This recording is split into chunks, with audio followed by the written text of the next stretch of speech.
Assalamualaikum warahmatullahi wabarakatuh. Selamat malam, perkenalkan saya Atika Hulandari dengan NIM 0903118220250016. Saya merupakan mahasiswi Sistem Informasi Reguler kelas 6A. Pada malam hari ini saya akan menjelaskan mengenai ujian tengah semester yang telah saya buat di mata kuliah Enterprise Resource Planning dengan dosen pengampu Pak Fatoni STMMSI pada tahun 2023. Baiklah, untuk ujian tengah semester ini terdapat 3 soal yang dimana kami diajarkan untuk menyelesaikan permasalahan dari netting, loading, offsetting, dan juga explosion. Bisa dilihat pada gambar, untuk membuat bahan jadi berupa bahan D itu diperlukan bahan mentah berupa 3B, 2A, dan juga bahan mentah berupa bahan mentah C untuk membuat barang jadi yang berupa D. Pada soal ini telah diketahui terdapat 4 bahan baku, yaitu bahan baku A, bahan baku B, dan juga bahan baku C, serta bahan baku D. Pada bahan baku ini, diketahui kebutuhan kotornya pada kondisi bahan baku yang D, yang dimana kebutuhan kotornya itu dari periode 1 sampai ke 8 dalam hitungan atau satuan bulan.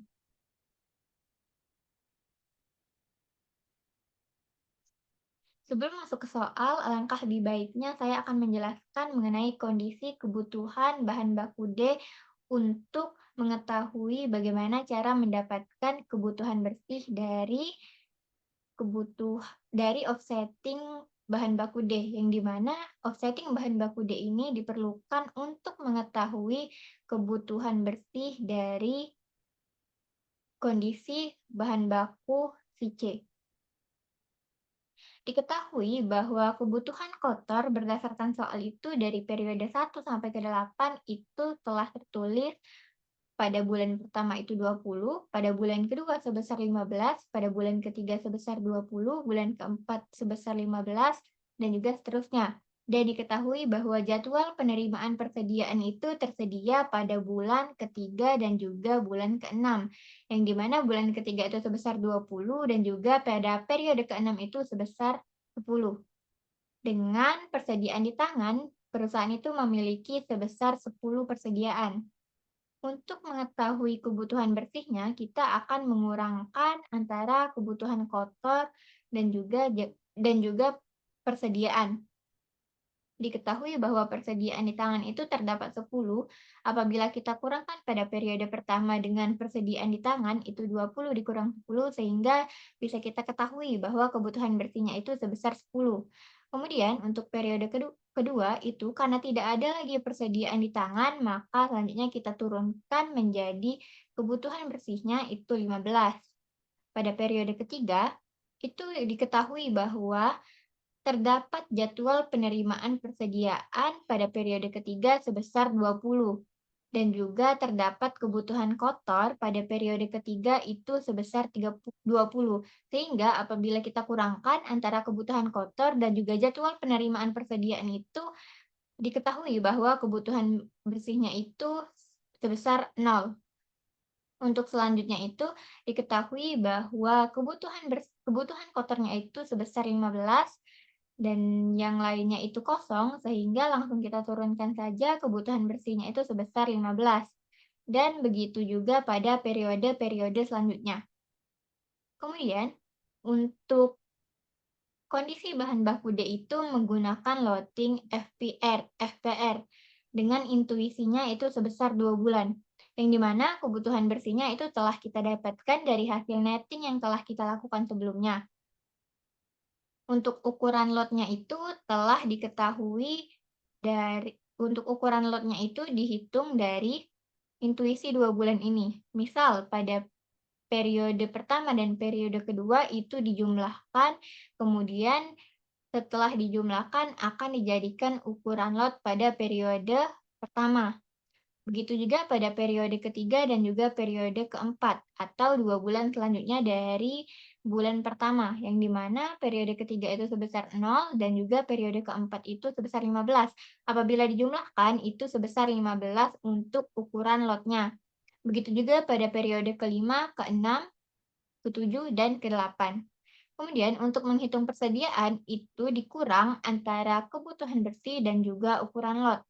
Yang dimana ukuran lotnya itu kita mempunyai lot sebesar 25. Sedangkan kebutuhan bersihnya itu kita pada periode 1 itu terdapat kebutuhan bersih sebesar 10. Apabila kita kurangkan antara ukuran lot dan kebutuhan bersih itu, didapatkanlah persediaannya masih tersisa sebesar 15. Selanjutnya, pada periode kedua, itu terdapat kebutuhan bersihnya 15 dan juga persediaannya terdapat 15 dari sisa pada periode 1 sebelumnya. Apabila kita kurangkan antara persediaan yang ini dengan kebutuhan bersih ini, bisa kita ketahui bahwa hasil persediaannya itu tidak ada lagi, sehingga hasilnya itu 0. Selanjutnya, pada periode ketiga, itu kita mengetahui bahwa ukuran lotnya itu 15, didapatkan dari hasil penjumlahan antara periode ketiga dan juga periode keempat.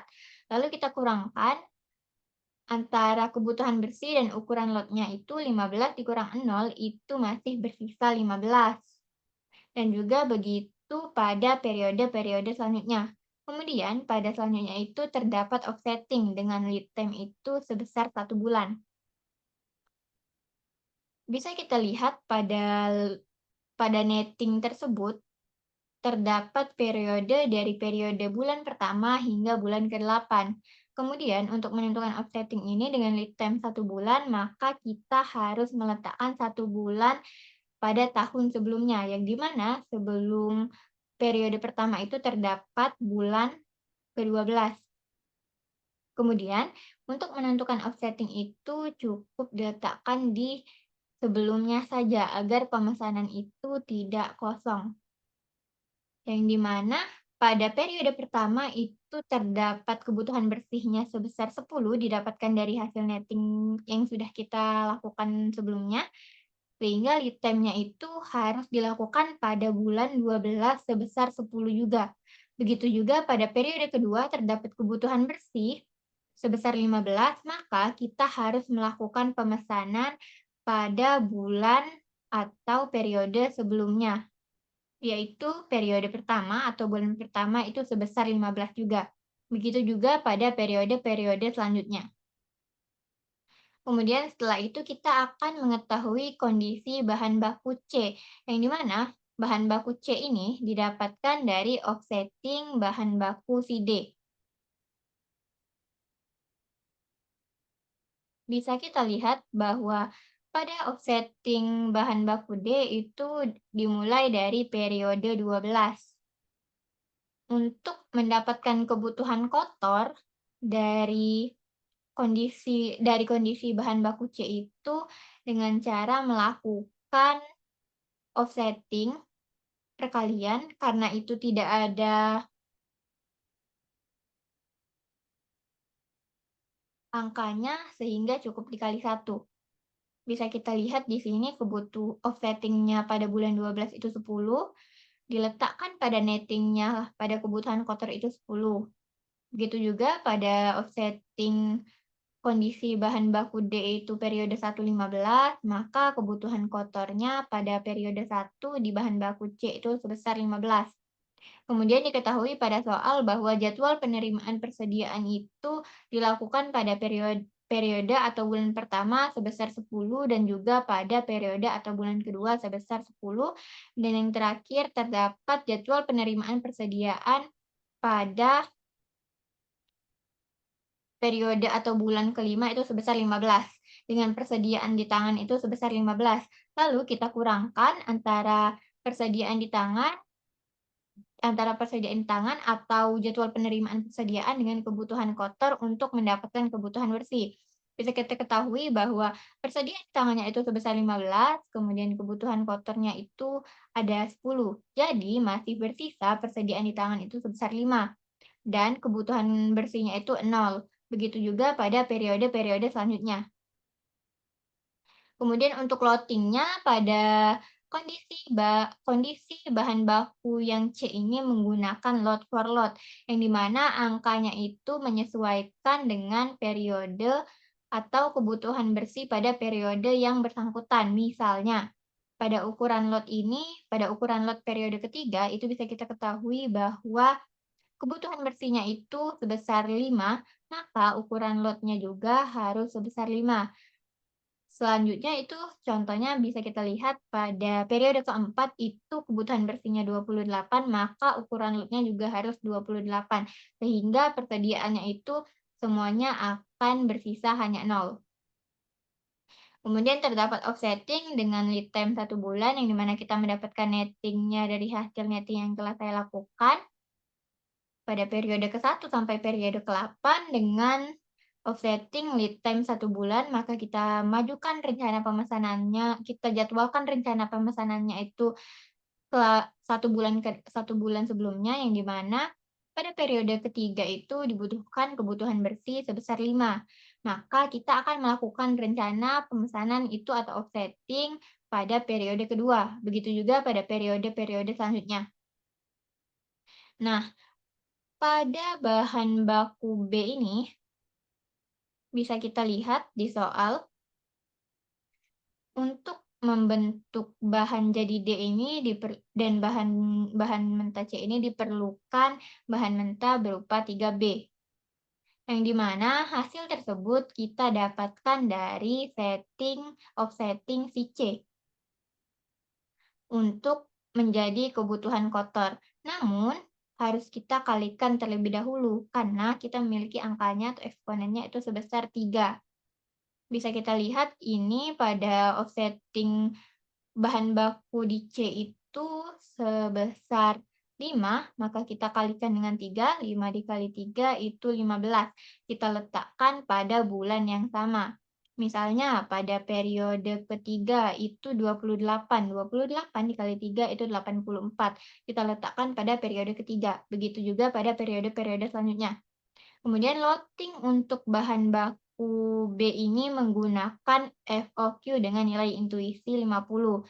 Sehingga bisa kita ketahui berapa persediaan melalui ukuran lot yang sudah disediakan dengan nilai intuisi FOQ tersebut. Yang dimana pada periode ketiga itu terdapat kebutuhan bersih sebesar 64, lot sedangkan ukuran lotnya itu 50, maka belum memenuhi untuk mencukupi kebutuhan bersih tersebut, maka kita melakukan pemesanan ukuran lot itu sebanyak 2 kali. 50 ditambah 50 itu 100, 100 ukuran lot dikurang kebutuhan bersih, 100 dikurang 64 sehingga persediaannya masih 36. Begitu juga pada periode-periode selanjutnya, yang dimana pada periode keempat ini tidak ada kebutuhan bersihnya itu sebesar 0, sehingga masih ada persediaan sebesar 36. Kemudian ada pada periode kelima itu kita memiliki kebutuhan bersih sebesar 45, sedangkan persediaan kita itu 36, sehingga tidak mencukupi. Maka kita perlu melakukan pembelian ukuran lot lagi sebesar 50, sehingga apabila kita jumlahkan 36 dikurang 45, kemudian ditambah dengan ukuran lot ini sehingga kita masih memiliki persediaan sebesar 41. Begitu juga untuk periode-periode selanjutnya. Kemudian offsetting pada bahan baku B ini lead time-nya itu 2 bulan. Bisa kita lihat kalau misalnya offsetting itu dihitung pada kebutuhan bersih yang lebih besar dari 0. Yang bukan 0 lebih tepatnya. Nah, bisa kita lihat bahwa kebutuhan bersih pada periode 1 dan periode kedua itu 0, sehingga kita tidak melakukan lead time pada periode 1 dan kita tidak melakukan penghitungan pada kebutuhan bersih ini, kita melakukan penghitungan pada kebutuhan bersih yang periode ketiga. Yang dimana kita masukkan di sini 64 kebutuhan bersihnya, kita lead time itu sebesar 2 bulan, lead time-nya sebesar 2 bulan, kita offsetting itu rencana pemesanannya di bulan 1. Begitu juga misalnya yang bisa kita lihat pada periode kelima itu terdapat kebutuhan bersih sebesar 45, sehingga apabila kita lakukan offsetting atau rencana pemesanan itu harus sudah dipesan pada bulan ketiga atau periode ketiga. Terakhir itu ada kondisi bahan baku A, yang dimana pada bahan baku A ini untuk membuat bahan jadi D itu diperlukan bahan mentah C dan juga untuk membuat bahan mentah C itu diperlukan bahan mentah A. Yang dimana pada kondisi bahan baku A itu kita dapatkan dari offsetting si bahan baku C tersebut. Kita letakkan di sini kebutuhan bersihnya kita ketahui dari periode kedua itu 10, 5, 6, 0, 30, dan seterusnya. Dengan tercantum di soal jadwal penerimaan persediaan itu pada periode ke-1 itu sebesar 10, pada bulan atau periode keempat itu sebesar 20, dan periode atau bulan ke-6 itu sebesar 20 dengan persediaan di tangan itu sebesar 15. Kemudian kita lakukan penjumlahan untuk mengetahui kebutuhan bersihnya, yang dimana pada periode ke-1 ini tidak terdapat kebutuhan bersih sehingga kita bisa menambah namun kita memiliki persediaan yang mana persediaan di tangan ditambah dengan jadwal penerimaan persediaan hingga kita memiliki persediaan di tangan itu sebesar 25. Begitu juga selanjutnya itu terdapat kebutuhan bersihnya itu 10, sedangkan kita tadi telah memiliki persediaan di tangan itu sebesar 25. Jadi kita kurangkan antara 25 dengan 10 itu dapatlah masih kita memiliki persediaan di tangan itu sebesar 15 dengan kebutuhan bersihnya itu 0. Nah, selanjutnya itu terdapat kebutuhan bersihnya itu sebesar 56, namun kita hanya memiliki persediaan di tangan sebesar 15, sehingga kebutuhan bersih yang masih kita butuhkan itu sebesar 41. 56 dikurang 15, 41. Begitu juga dengan periode-periode selanjutnya. Loading pada bahan baku A ini menggunakan rumus EOQ, yang dimana loading ini rumusnya adalah 2 dikali total dari kebutuhan bersih tersebut setiap tahunnya, kemudian dikali dengan biaya pemesanan dibagi dengan biaya penyimpanan. Kita dapatkan apabila kita jumlahkan kebutuhan bersihnya itu, oh maaf, ini kebutuhan kotor, kemudian ini kebutuhan bersih. Kita jumlahkan 41 tambah 10 tambah 26 itu sebesar 77. Nah, apabila kita lakukan proses matematika di sini, 2 dikali 77 dikali 1.500 itu kita dapatkan hasilnya 231.000, kita bagi dengan 3.000 itu hasilnya akar dari itu 77. Kemudian kita akarkan mendapatkan hasil 8,77, kita bulatkan menjadi 9. Yang dimana kita lakukan loading berdasarkan hasil netting kebutuhan bersihnya itu kita pada periode ketiga itu terdapat kebutuhan bersih sebesar 41. Sedangkan untuk ukuran lotnya itu 9, maka kita melakukan pemesanan lot itu sebanyak 5 kali untuk memenuhi kebutuhan bersih tersebut. Kemudian bisa kita ketahui ukuran lotnya kita memiliki 45 dikurang 41, masih bersisa 4 untuk persediaan. Kemudian pada periode-periode selanjutnya juga begitu. Dan terdapat offsetting dengan lead time 1 bulan, di mana kita membutuhkan kebutuhan bersihnya dari hasil netting tersebut, dan offsettingnya itu kita majukan 1 bulan, yang dimana rencana pemesanan pada 1 bulan sebelumnya itu sudah harus dipesan. Pada periode ketiga itu 41, maka kita harus melakukan pemesanan itu pada bulan kedua. Kemudian pada soal kedua itu menanyakan tentang apa yang menggagalkan apa faktor yang menggagalkan implementasi ERP pada suatu perusahaan? Yang dimana saya mengutip dari jurnal yang saya dapatkan dari Google Scholar, ada 4 poin, yaitu kemampuan proses bisnis yang kurang baik. Apabila kemampuan proses bisnis yang kurang baik, maka itu bisa seperti misalnya kita tidak tahu proses bisnis ini arahnya kemana. Itu bakalan memakan waktu dan juga menggagalkan apabila kita ingin mengimplementasikan ERP. Kemudian yang kedua itu kurangnya dukungan dari manajemen, karena kita sangat membutuhkan dukungan dari manajemen, misalnya nih, berupa biaya atau keuangan. Apabila manajemen tidak mendukung, maka kita agak kesulitan juga untuk mengimplementasikan ERP di perusahaan. Yang ketiga itu kurangnya perencanaan dan biaya yang matang. Salah satu hal ini sangat sangat memicu kegagalan pengimplementasian ERP dikarenakan untuk mengimplementasikan ERP itu kita perlu perencanaan yang matang dan juga perlu biaya untuk menyediakan ERP tersebut.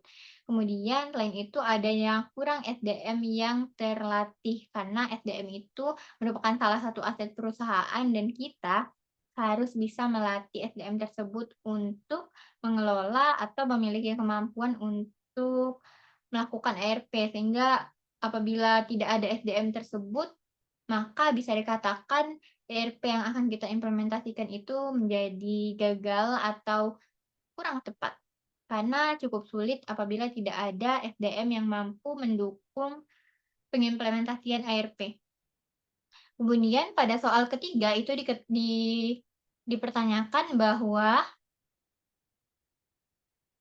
apa perbedaan mendasar pengembangan sistem dengan pendekatan NLP dengan pengembangan sistem lain yang lainnya, dan berikan contoh di pengembangan sistem informasi layanan di perguruan tinggi atau akademik.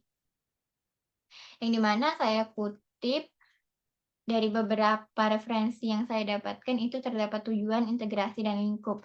Dari tujuannya sendiri, sistem pendekatan ERP itu terkadang digunakan oleh perusahaan-perusahaan bisnis yang meraih keuntungan untuk meningkatkan dari tujuannya itu untuk meningkatkan efisiensi dan efektivitas perusahaan dalam melakukan proses bisnisnya di seluruh kegiatan.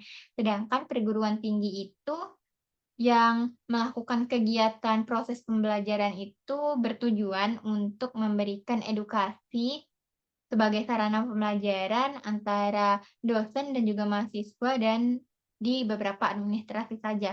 Untuk integrasinya, poin kedua itu ERP itu satu data dengan satu data lainnya pada perusahaan itu biasanya satu model, saling terintegrasi, sedangkan akademik itu biasanya terpisah antara data data mahasiswa, antara data dosen, antara data-data yang lainnya itu biasanya terpisah seperti KRS, KHS. Setiap mahasiswa itu pasti terpisah. Kemudian untuk lingkupnya itu pada ERP itu lingkupnya itu tergolong kompleks dan juga lebih besar dikarenakan kalau yang menggunakan ERP ini biasanya perusahaan-perusahaan yang memang sudah canggih, sedangkan untuk universitas itu lingkupnya itu lebih sederhana dan juga lebih simpel. Baiklah, sekian penjelasan saya pada malam hari ini. Mohon maaf apabila ada salah kata. Kesimpulannya, pada ujian tengah semester ini terdapat 4 cara untuk melakukan MRP, yang dimana kita perlu menentukan nettingnya terlebih dahulu, loading, yang terdapat 4 cara, kemudian ada offsetting, dan juga ada explosion. Saya akhiri, wassalamualaikum warahmatullahi wabarakatuh. Terima kasih.